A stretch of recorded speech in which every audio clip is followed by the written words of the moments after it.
Another issue that will come up, no doubt, and both of these folks addressed it, is what to do about the deduction for state and local taxes. As it stands right now, it will be out of the Senate measure, or at best limited in the Senate measure, and that is something that New York Republican Congressman Lee Zeldin doesn't like. He and a number of colleagues from similar big states right now, where this is a very, very big issue for their constituents, against the way this is going. And right now, Congressman, it seems that the Senate could make the situation even worse, but not even allowing what the House provided, writing off $10,000 in taxes, real estate taxes, local property taxes, as the House has done. How do you feel?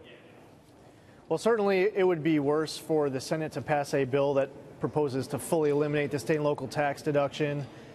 It would be progress, just like it was progress on the House side, if the Senate was able to come up and match the House proposal to have a $10,000 property tax deduction cap. It's not enough progress for many members, such as myself. I represent a district on Long Island. My colleagues, Congressman King, Congressman Donovan, we literally just had a press conference a few minutes ago, continuing to fight for further improvements. There are some members of Congress who voted no with our concerns. There are other members of Congress of the House who voted yes, with the understanding that there were going to be improvements made on this issue. So we'll see what those improvements beyond. But what if they're not, Congressman? I know there's a lot of deal-making back and forth, so I understand that. But one of the other ideas I heard is that whatever the Senate comes up with to expedite things, they want you guys in the House to just vote on that and not go back into reconciling the two. Well, I think there would be a whole lot of other people who voted yes on the House bill who would vote no. There are many members. I spoke to one principled member of our conference a little while ago, and he said it's a non-starter for him and others not to go to a conference committee. We have a process. We passed a bill in the House. You pass something different in the Senate. This is a very important bill. So you don't just try to pass it to get it done. You try to get it done right. And I strongly support the idea of not just trying to get it done, but getting it done correctly. All right. So another idea that's been mentioned, and you don't have to legislate this with me. I understand there are limitations what you can do. But Susan Collins of Maine, who is now said to be tilting to be a yes vote, depending on who you talk to, had raised the possibility of raising back, keeping the top rate as you have it. In the Senate, their plan brings it down to 38.5% from 39.6%. But keeping the state local tax deduction. How would you feel about that?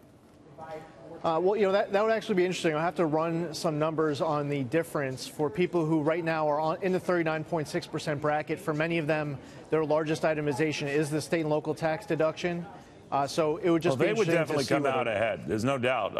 I could just do a rough guesstimate. They would definitely come out ahead. But now I'm told that she's going to run into resistance on that. But that might be a way to bring guys like you around it, right? Yeah, so I'm analyzing this from a few different dynamics. We're just talking right now about that 39.6% bracket, the top bracket. You have middle-income people. Half of my district, for example, itemizes. They take the state and local tax deduction.